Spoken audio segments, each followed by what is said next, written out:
Now, I believe that we have some questions from the brother's mic on the left-hand side. Go ahead. Hello, Dr. Zakir Naik.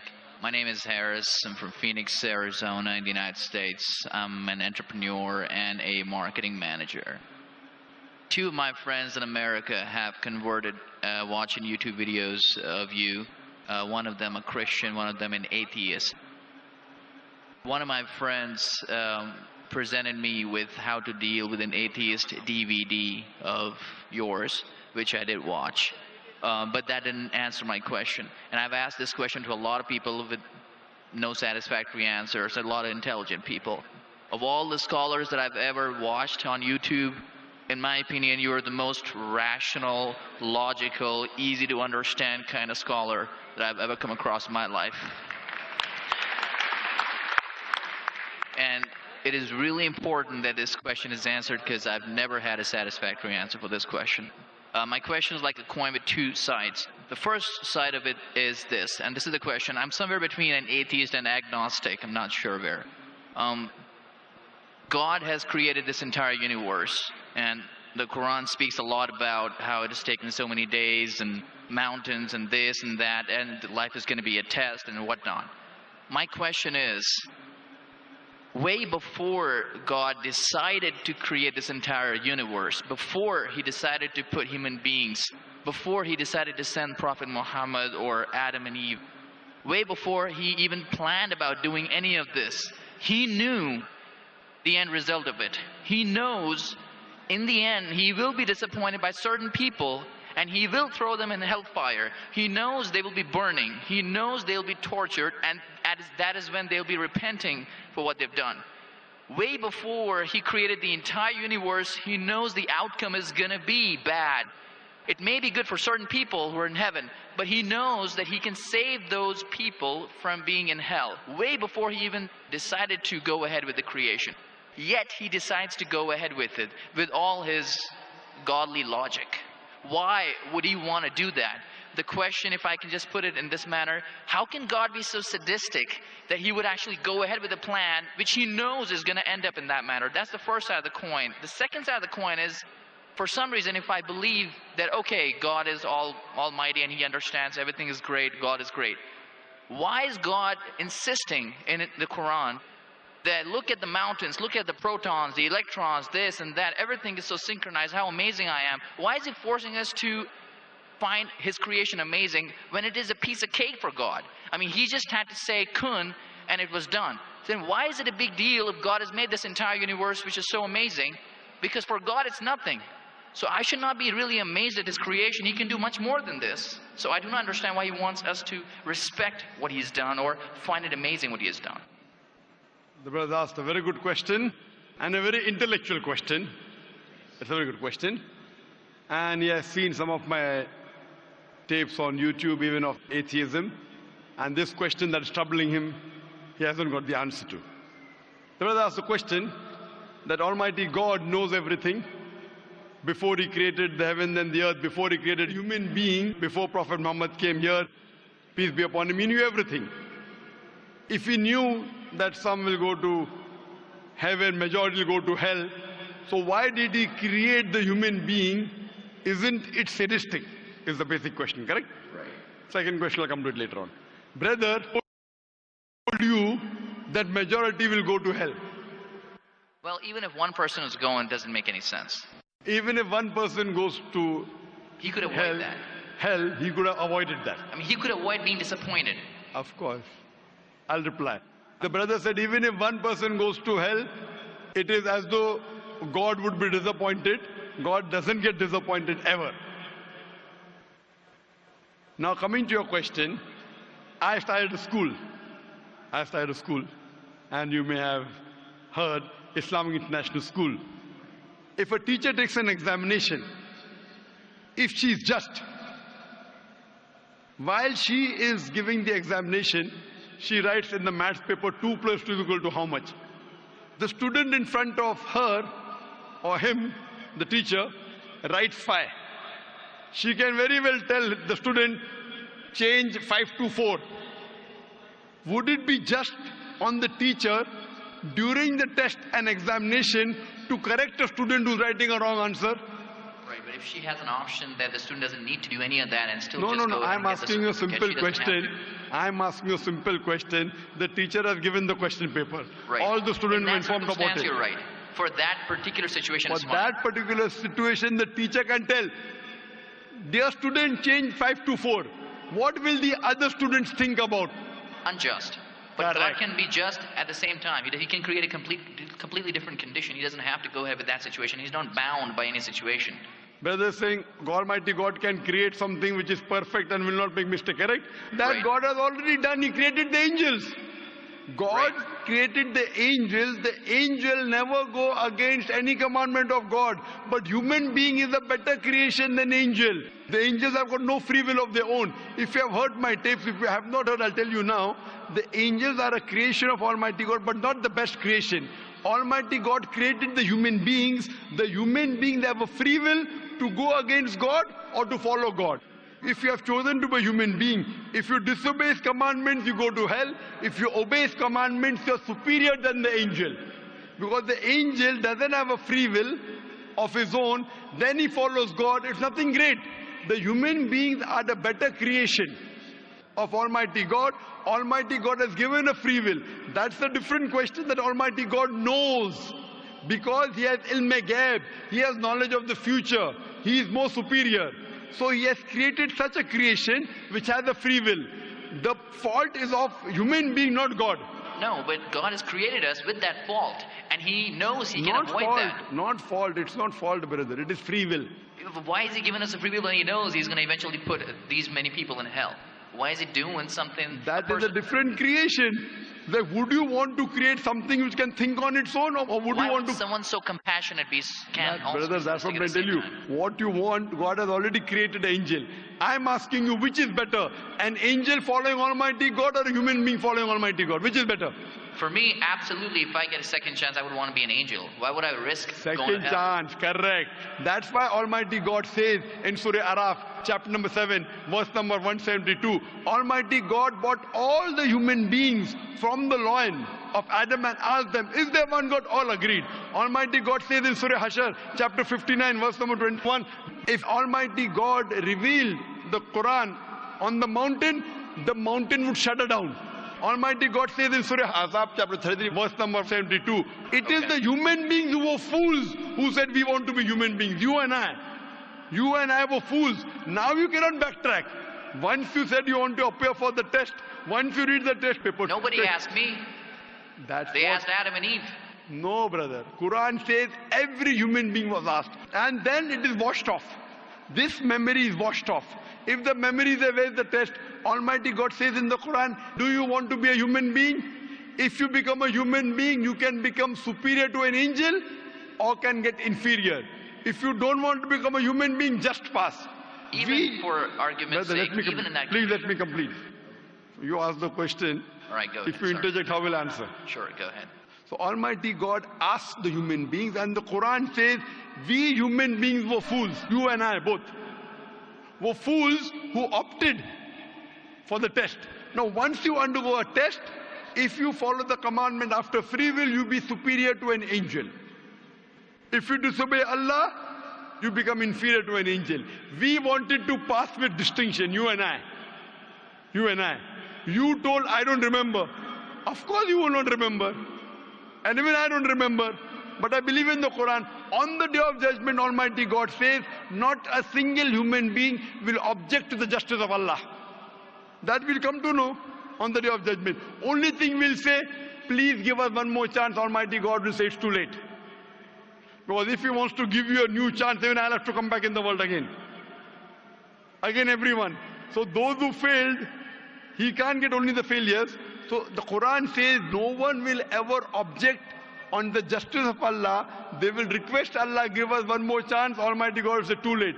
Almighty God gives us chances in this world itself. You make a mistake, Allah gives you a chance to repent. You repent. Allah forgives you. Again you make a mistake. Once you die, it's only one. So as far as the first question is concerned, why did God create? Because it's a better creation. Any logical person, including you, has to agree that a person who has the free will is a better creation than a person who has no free will. Only your question you don't remember is perfectly right. when you die, when you're resurrected, that time you and I will meet. Then you will say, I remember.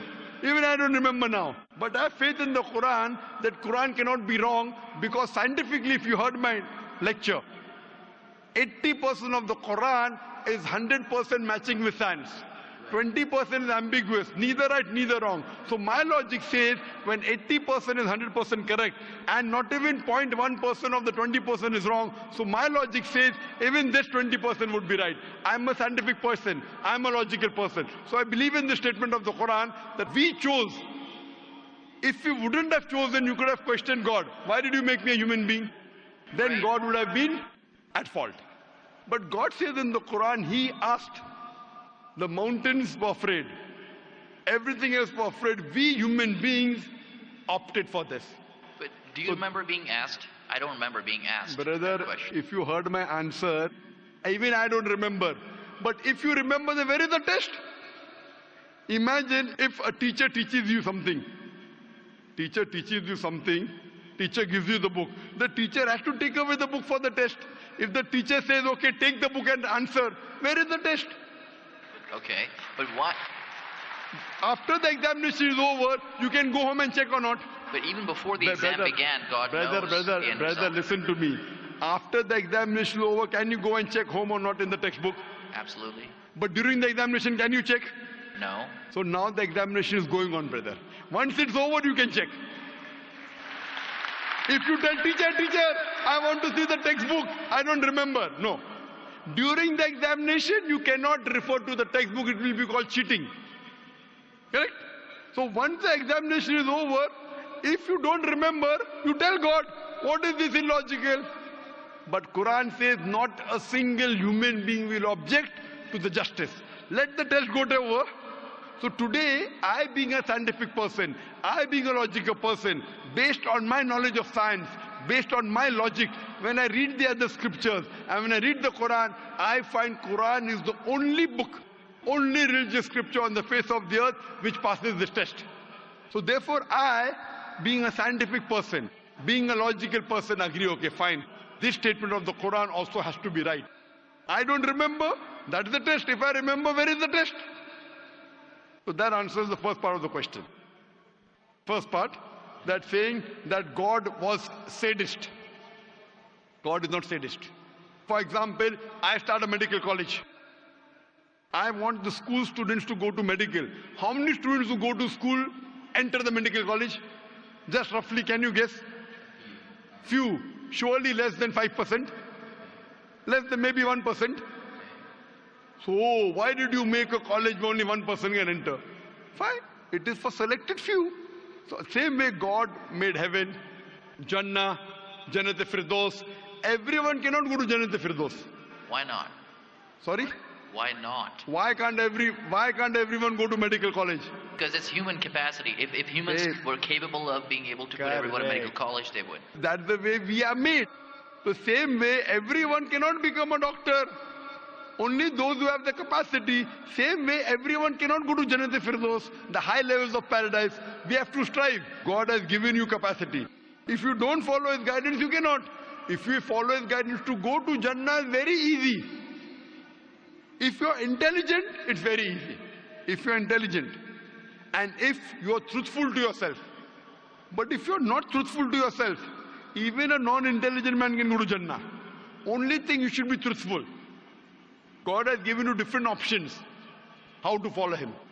Some people think they are smart. I tell them they're extra smart. If they were smart, they would see it is crystal clear, in black and white, that this is the word of God. You have to follow it. That's the reason Francis Bacon said, little knowledge of science makes you an atheist. In-depth knowledge of science makes you a believer in God. So I wouldn't say God is sadist. I said we were fools who opted to undergo the test. Not God. God gave you an option. What do you want to be? We chose. So we are responsible, not God. God is not a sadist. We are fools. That's what the Quran says. On the day of judgment, you will come to know, inshallah, you and I both. Inshallah, if I go to Jannah, inshallah, I'll pray to God, I'll thank God. you know, I was a good person, I choose to be a human being. If you pass that, if you fail, then we will curse our own self. Hope that answers the question. The second part? Sorry, what was the second part? That even if I believe how almighty he is, how knowledgeable he is, why is he so bent on convincing us, look at the mountains, look at the electrons, look at the That's right. protons? The second part of the question was that why does Almighty God give references of the mountain that He's created this? For Him it is peanuts. So why is He talking? You know why is He saying? He's saying these peanut things, mountain, they would shudder. You human being who are superior, why don't you understand? Quran says in Surah Hashar chapter 59 verse number 21, had the Quran been revealed on the mountain would have fallen down to utter ruin. But to us human beings it makes no difference. He's giving these examples to show that these things which are so powerful, the mountains etc. which He has created, would have submitted their will. Why don't you human beings do? He's trying to give an example that we are fools. He's not trying to praise Himself. And whenever He asks us to praise Him, or when He says, for this Allah Akbar, God is the greatest, do you think it will change Allah? No. Whether you say 1,000 times Allah Akbar or 1,000,000 times, He cannot become greater. He's already the greatest. The reason we say these things is because it is our human mentality, our human nature, that we follow the people who are famous, we follow the people who we praise. For example, your mother has a heart attack. There is an unknown person on the street who gives you the treatment. And you heard that the best heart specialist in the world is Dr. X.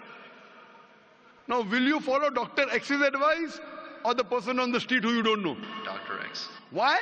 Because Dr. X is famous. People know him. He's the best in the world. So the reason in our salah, in our life, we say Allah Akbar, Allah is the greatest, Allah is the most wise, Allah is the most intelligent. Why?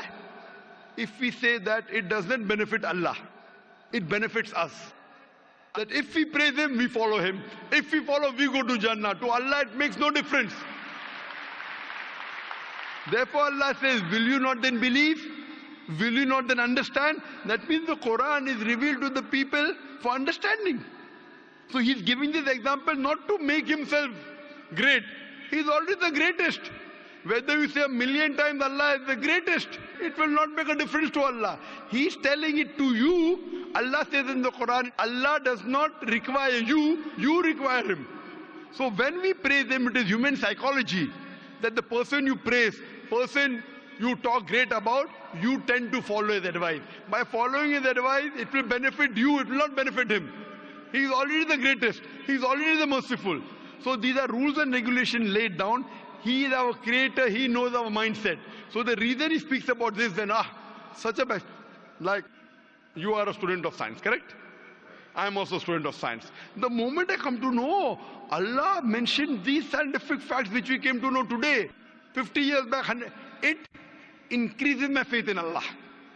Allah says in Surah Fussilat chapter 41 verse 53, Sanuri mayatina fil afaqi wa fi anfusihim hatta yatabayyana annahu al-haq.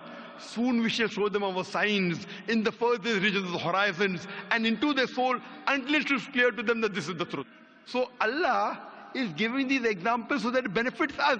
For Him, it makes no difference. It is benefiting us, so He is giving us a chance to follow Him so that we can go to heaven. Hope that answers the question, brother.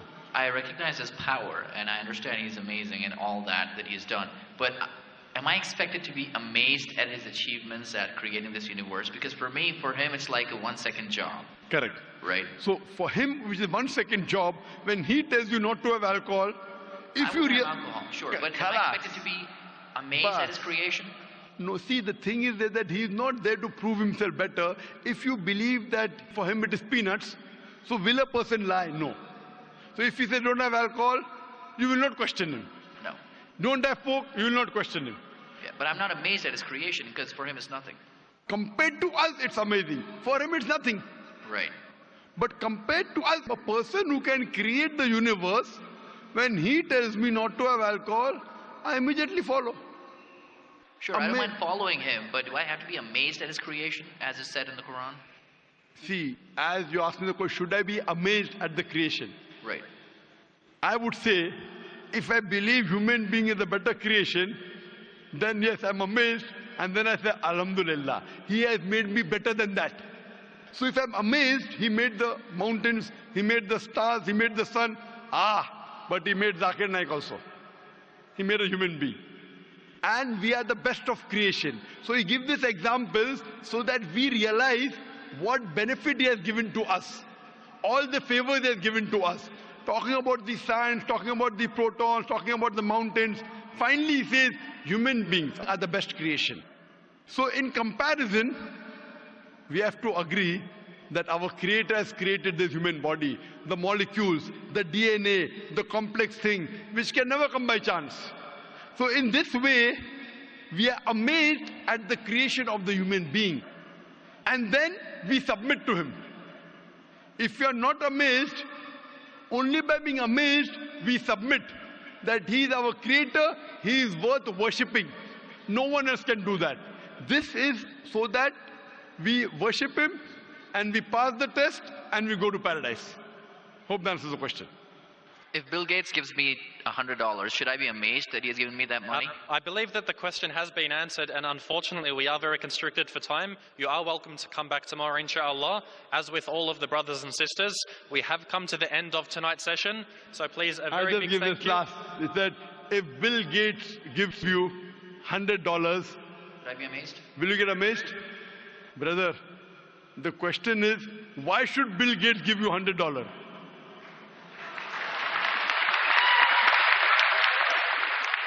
If you tell me a Tom, Dick and Harry gives you $100, nothing to be amazed. Bill Gates gave me $100. It's something that he gave you. Why did he give you? Why not somebody else? Why? The question is, why did he give you is the question. Okay. If some Tom, Dick and Harry gives you, if a man on the street gave you $100, Bill Gates. Got it. You got it, The no? answer. Got it. I got that. So now you're convinced, huh? Yes, absolutely. That is the answer. So inshallah, I hope that we'll come closer to Islam. So I should not be amazed at the fact that he's given me the money. I should be amazed it's him who's giving the money. Alhamdulillah. Got it. So it was worth the time extending. Alhamdulillah.